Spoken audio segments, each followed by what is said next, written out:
हम फिर से आगे रेलवे ग्रुप डी का एक और इंपॉर्टेंट सवाल लेके।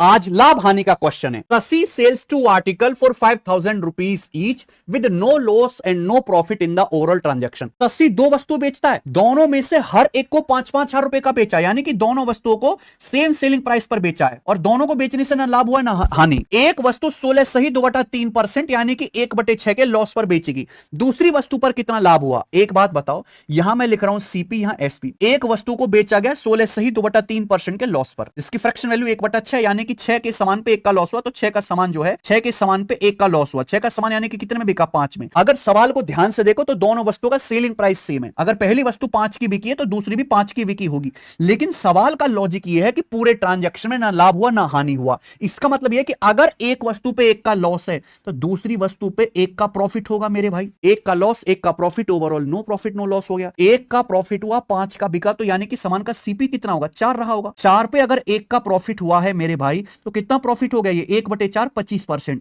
यानी कि दूसरी वस्तु को 25% लाभ पर बेचा गया। बेस्ट तरीका है ये, करके बताओ रेशियो मेथड से।